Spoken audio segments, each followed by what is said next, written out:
Welcome in to another Running with the Timberwolves podcast on the Believe Sports Network. My name is Gabe Anderson, and I'm joined, as always, by Chris Emerson. Chris, how we doing?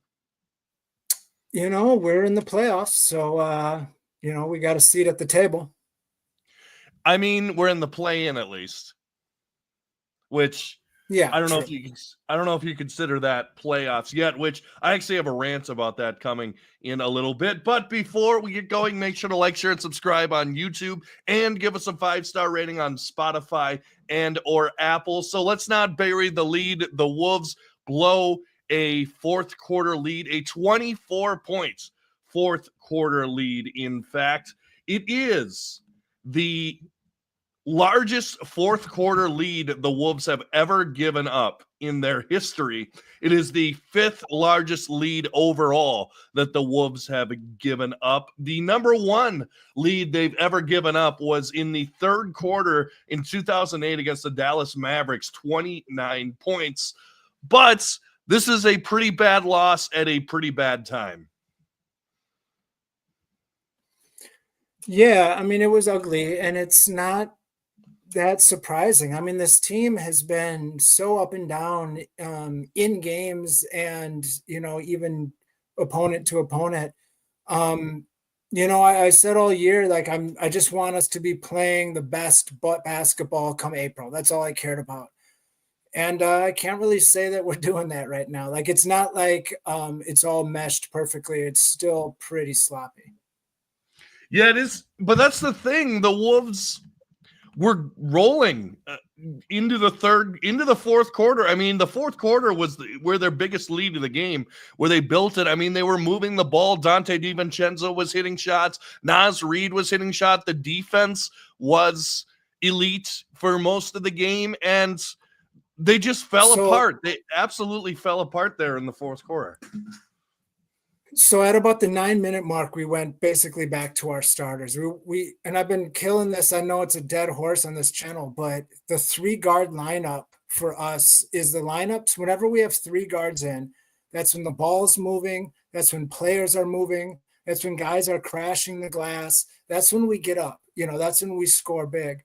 We've got this. Our starters have played the second most together than any lineup in all the NBA. The Knicks are obviously number one.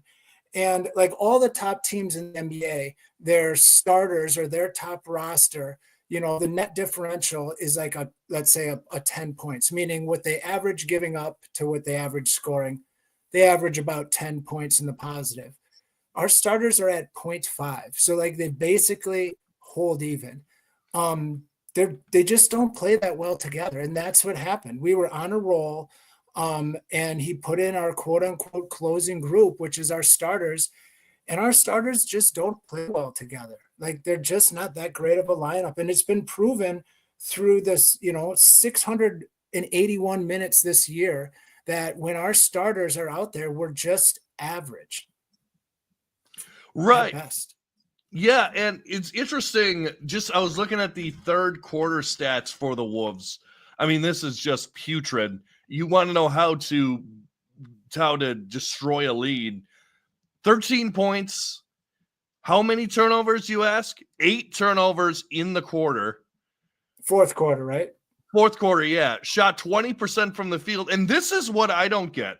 On a night where Anthony Edwards was attacking the rim, whether good or bad, early on in the game, they went 2 for 12 from 3, 16% from 3, and most of those were in the first couple minutes of the first half. I don't understand, and I get that they were playing a zone, and they talked about a lot about that in the post-game presser, but how do you not go after the basket? How do you not attack the zone? And if nothing else, get drive and kick 3-point attempts. You want to let a team back into the game? Just throw up threes, contested threes, and allow long rebounds. Yeah, and allow them to go the other way. I mean, it's not that hard. Just attack the basket. It's a pretty big lead in the fourth quarter to give up.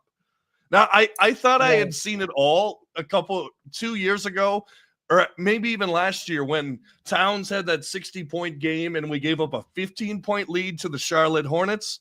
This is even worse. This is a 24-point lead. I don't understand how an NBA team and what we consider the best Wolves coach in history. Now, you can debate that with Flip Saunders. I don't understand how you can't figure out how to beat a zone. I don't get that. You got to be able to adjust on the fly and maybe not even win the quarter, like maybe not be the best against the zone, but not give up a 24-point lead against the zone, something that high school and middle school coaches know how to beat. I don't get it. So I guess my counter is, do you think that Chris Finch didn't know how to beat that zone, or do you think that the guys that had the basketball in their hands didn't know how to beat that zone? I guess that's an interesting point because we've seen the Wolves, particularly in that comeback against the Oklahoma City Thunder this year. That's exactly what they did. They went to that zone and the Oklahoma City Thunder didn't break it. So I guess what you're saying is it wasn't what Chris Finch drew up. Right. It was the execution on the other end. If you're throwing lazy passes, if Anthony Edwards is trying to take over the game to prove that he's the superstar, if our ball movement isn't there, if we have two guys out there to close the game that neither one wants to shoot a three, like Jaden McDaniels and Rudy Gobert, I mean, they're dead out there on offense most of the time. So like you're playing 3-on-5. I mean, it can get ugly out there. And I don't think it was Chris Finch not instructing these guys at some point in their careers how to break a simple zone. They were letting him be a little grabby, but we should have played better. It's one of those games where, like, you read off those 3-point percentages. That's not going to happen. Edwards isn't going to go 2 for 11. Like, that's not going to happen. But it's a bigger sign is that we're already in April and we're not, like, I don't know. I don't feel like our offense is flowing. I don't feel like we know what our closing lineup is. I don't feel like we know like exactly what our rotation is even at this point. And we're right at the end of the season. I don't think we have our playoff rotation even anywhere close to decided. Like there's a lot of question marks still to be answered in the last, 5 games? Three games. Sunday's the end of the regular season.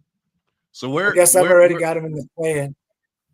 I see what you're saying. We'll talk about that in a second, but I don't think that you can justify not having, like you were mentioning with the starting group, not having Dante DiVincenzo in for the end. I think that was Chris Finch's mistake. I know we had him at the very end once it like got tied, but through it all, you got to have the guy who's hot, the guy who has been your best player on the courts. You got to have him in the game. And I know there's an argument for, he's going to get tired. But I saw the stats. He played the same amount of minutes as Mike Conley. Like, you got to adjust at some point and throw in, if nothing else, if you're going to shoot threes, why not have the guy who's shooting the best in the game from behind the arc? Why not have him in the game? He makes no sense to me.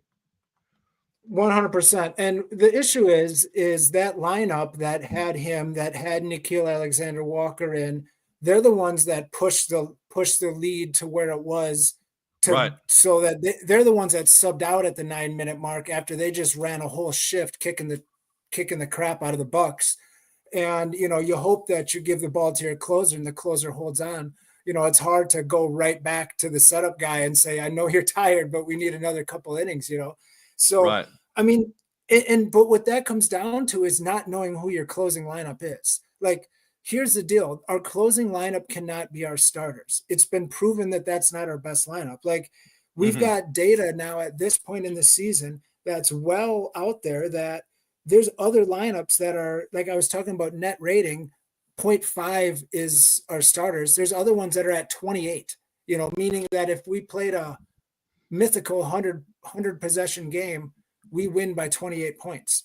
Like there's other lineups that are great. They need to be the ones that we close with. And I think Chris Finch needs to figure this out real quick or else, we're going to get blown out in the playoffs.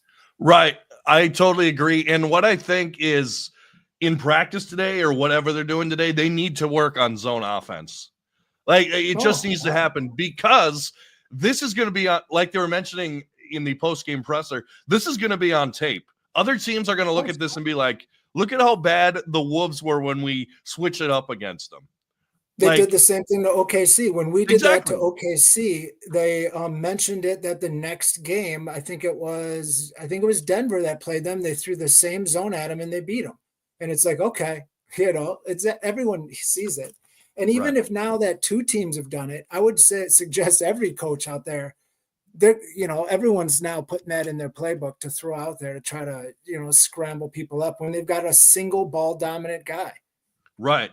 And so I was listening to the post-game pressers, and they were mentioning particularly Ant, and basically everybody who was interviewed, even Chris Finch himself, said, yeah, the zone messed us up. The zone messed us up. But what I want to talk about is Anthony Edwards' attitude towards it, because even if you haven't seen the press conference, he was very nonchalant. He was very just, oh, man, the zone messed us up. Credit to Milwaukee. He mentioned something like the law of averages, where, hey, they weren't making shots in the first couple quarters. They made shots in the fourth quarter.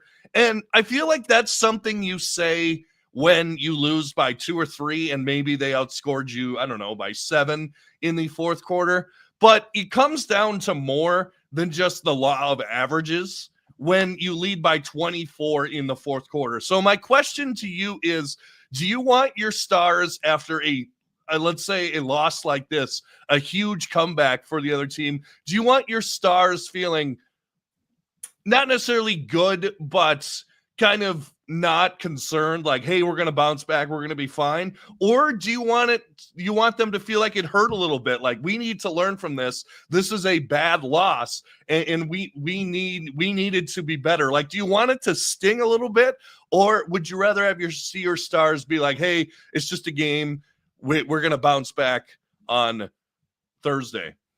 Right.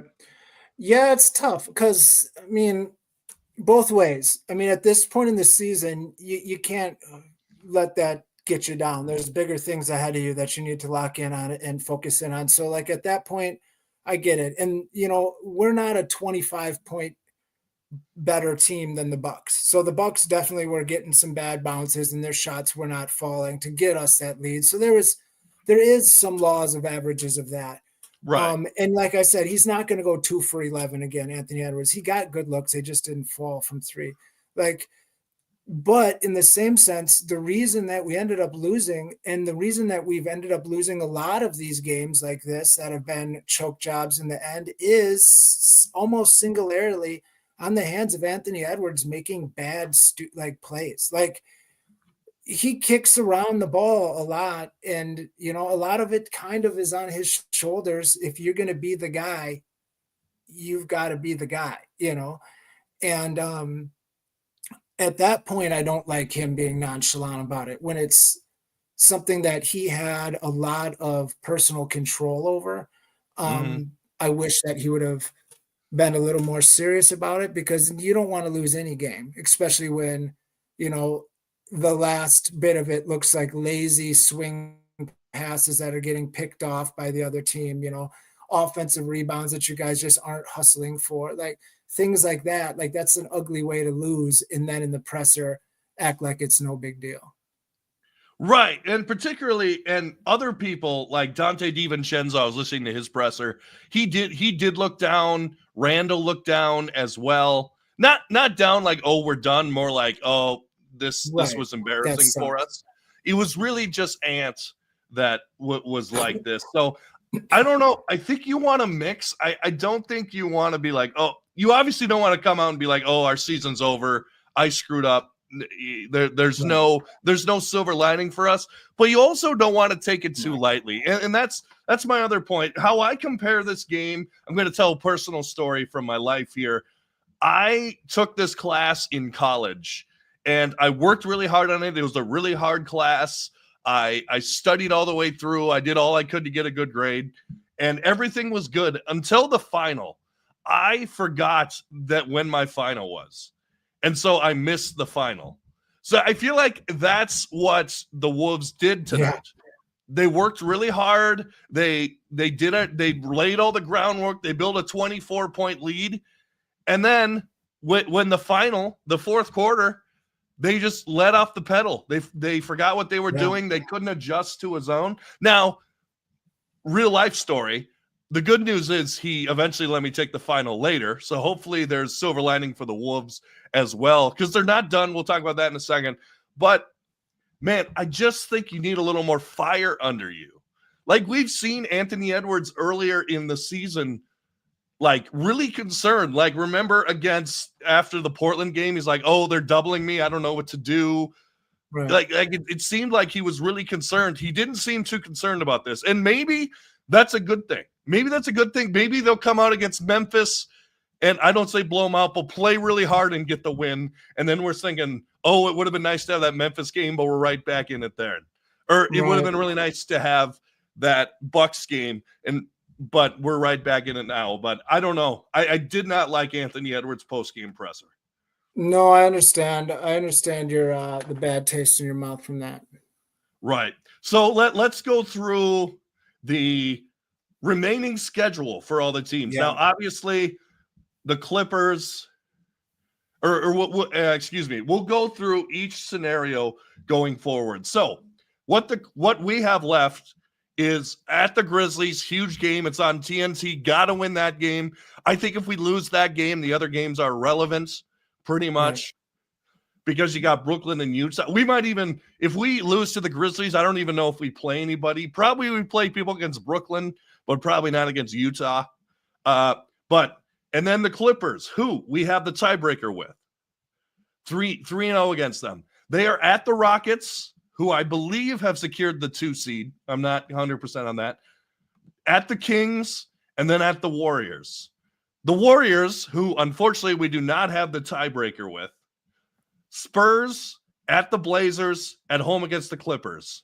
So that is the good news, is some of these teams play each other. So one of them's got to lose. So the Grizzlies, obviously, T-Wolves on Thursday. The bad news is we lost last night. What's that? The bad news is they're going to lose, but we already lost last night. So like we gave away our loss. Right. No. Not understanding it. Last night was horrible. Last night was not a good night for the Wolves. Grizzlies against us, then at Nuggets on a back-to-back, then against Dallas to close the season. And then Nuggets, who I'm actually looking at the most. I'm looking at the most because we, again, have the tiebreaker with them. At the Kings versus the Grizzlies, at the Rockets. Now, I don't know if the Rockets are going to be playing. They may have it all locked up, but who knows? So after that, what's your takeaway from all those schedules? You know, I've been getting even if we're in the play-in, I don't care. I really don't. Like, I would almost say rest our guys the last 2 days, no matter what. I'd rather be fresh going into the play-in than tired going into the playoffs, I guess. I'm under the impression that if we're going to win the whole thing or make a run, we've got a lot of games left to win. I'm not going to worry about the play-in too much. If we can't get out of the play-in, then we didn't deserve to go any further anyways. The only thing that I will mention here, and I've been wanting to talk about this from the play-in, I know I've been posting in the group chat as well.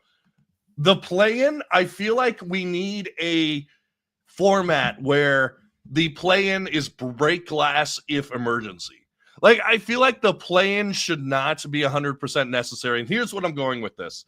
The Wolves and Memphis and all these teams have, at least in the Western Conference, have won 7 or 8 games more than the 9 seed, okay? Right. So basically what you're saying here with the play-in, in a 1-game scenario, now I know technically 2 because you 7-8 play, 9-10 play, and then the loser play each other. But whatever. What you're saying is those extra, 7-8 games that you won, they mean a little bit, but they don't mean that much. They really don't mean that much. Like the King, in this singular scenario. Yes, in this scenario. So here's what I'm proposing. Why not have the play-in be break glass if necessary? Like, for example, only if the 9 seed is within, let's say, and this can be adjusted, only if the 9 seed is within, let's say, 4 games of the 7 seed or something like that. Now, Yeah, because obviously, then we'd that have still makes them fight. It still makes them fight for that spot. It right, still adds a drive to that 9 seed because the whole idea was you don't want you don't want some teams just to be like, ah, screw it. I'm 4 games out. I might as well just tank and be 20 games out because it doesn't matter. I'm not going to catch them. right. That still keeps them hungry. I don't Right. mind Yeah. that. And that's what I'm saying. And this is not trying to be sour grapes like, oh, the Wolves deserve a playoff spot. But like, it's like, come on. Like, and I know there's this problem in the NFL as well with divisions. Like, a lot of divisions winners will be like 7 and 8. And then Right. the wild card teams be like 13 and 4. But I will say this, in that scenario, at least those teams are in the playoffs. Like, they have a guaranteed in the playoffs and they have a chance. In this scenario, you're basically saying that 7 or 8 extra wins in a long NBA season that the NBA probably knows is too long. It's like a tenth of your season. Yeah, exactly. They're basically saying, oh, that doesn't matter. Play for your lives. And that also means that those 7 or 8 games, let's say the Kings or something get crazy hot for 2 nights. Let's say Levine's shooting out of his mind, DeRozan shooting out of his mind. Right. That can eliminate a team who won 8 or 9 more games than them just because DeRozan or Levine had a hot night. I don't know. Maybe this is sour grapes, but that's. What if I said March Madness, baby? Nothing's better than the underdog taking down the bigger seed, because they get hot. Right. And I understand that, but I feel like that first of all, be adjusted. Yeah, I think it needs to be adjusted. I don't know if and let me know in the comments to this if you know of any good ideas or what you think of my idea. But I just think the plan is scheduling nightmare. What's that? A scheduling nightmare to have a maybe not playoff series. Oh, yeah. But still, they could have like a neutral site like Indianapolis or something like that. I don't know, somewhere in the middle of the nation where, for a week they've got it booked. Right. Yeah, I think it's crazy the way that they do it right now. And I'm actually opposing from you.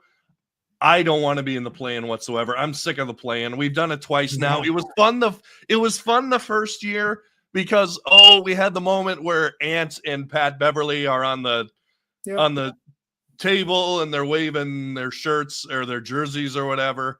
That was fun. And then the Oklahoma City year felt like we should have been better, but at least we got a win and got in the playoffs. But at this point, let's just make the playoffs in general. Like I'm sick of. I'd rather. Yeah.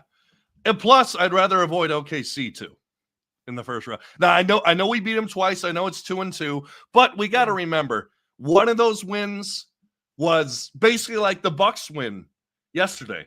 It was let's throw something crazy at them because the Bucks, they did it too. It was basically Giannis Antetokounmpo and it was their bench unit, which is pretty much what the Wolves did against OKC. So, I don't want any part of the play-in. I hope some of these teams lose, but we'll see. If you had to pick one team to play in the first round, who's your dream playoff team to play in the first round? In terms of the best series or in terms of us winning? I would say, well, the easy answer is the Nuggets, right? I mean, they just fired their coach. Oh, true. Yeah. So did Memphis too, but they just fired their coach. We beat them 3 times already. It's already an established rivalry. So would that be your answer? Either the Nuggets or I think another team we've had some success against, who we actually should have beat 3 times this year, the Rockets as well. Because I don't think, other than like Fred VanVleet and Dylan Brooks a little bit, a lot of the young guys on that team haven't been there. and they're still in their transition stage. So I think we'd play well. I think it would be a hard-fought series. I could totally see that going 7. But yeah, that's my answer. Nuggets or Rockets. Isn't it crazy that like it took a long time to think? And it's like, I don't know if I'm like, you could mix up this playoff list 1 to, well, maybe not 1, but maybe even 1 to 8 and mix it up and be like, you any seed, whatever. Like it's a bloodbath. Right. It is. The teams I want to avoid, just for the sake of it being Luka Doncic, I want to avoid the Lakers in the first round. Second round, I'll play anybody. If we get it to the second round, it is what it is. Yeah, exactly. You got to beat them all. And then Oklahoma City, I just think they're a well-built team. I think they have experience. I think they're kind of like the Celtics, where even if they're not full strength, they still play really well and they stick to their system and play hard-nosed defense and have guys come off the bench and play well. I feel like they are very similar. And honestly, and I think this is what the NBA wants as well, other than the Lakers, I think it would be a very good NBA Finals, Oklahoma City and the Celtics. But we'll see. That's who I want to avoid. What about you? Who do you want to avoid? Or who do you want and who do you want to avoid? I like your OKC take. I'm also afraid of Houston, truthfully. I just think that scrappy, like get your hands on your defense is hard to get away from. And in the playoffs, if they let them grab and hold, I could see them easily shutting down Anthony Edwards, frustrating him. And if you take away him, we're kind of a broken machine. But I would say if I could play anybody, the Clippers, I would take. I would play. Yeah, I think maybe Denver, just because we've done it. But it seems scary to say that because they're beasts. Like, no, Golden State. I would play Golden State or I would play the Clippers. I'd take either one of those teams. Play off Jimmy, though. I don't care. I think that's made up. I don't believe it. Let it happen. I've seen a lot of playoff Jimmy where he comes out with 7 points. And then the team I'm afraid of, I think the most, like you said, OKC, because we have played them and we played them well, but we didn't play them at full strength. Like we didn't play them with Chet and McDermott. Is that no, not McDermott? What's the big dude's name? I know he's Hartenstein. So Hartenstein and Chet, like those two guys are a handful to play together because they're both mobile, they both can pass, like they're both smart, like they're going to be a handful to deal with. But let the best man win, I guess. Right. Absolutely. Let's just worry right now about making the playoffs, and then we'll worry about everything else. Let the chips fall where they may in this scenario. Exactly. Anyway, Chris, thanks so much for being here. No problem. Thank you for having me. Absolutely. And this is the Running with the Timberwolves podcast on the Believe Sports Network. Make sure to like, share, and subscribe on YouTube and give us a 5-star rating on Spotify and or Apple. And make sure to stick with us because we're going to be covering this whole playoff scenarios. No matter what goes down, we'll be all in on the play-in, all in on the playoffs. And pretty soon we're going to have Charlie Walton back as well for an episode to talk Wolves with us. Always love having him on. And as always, go Wolves.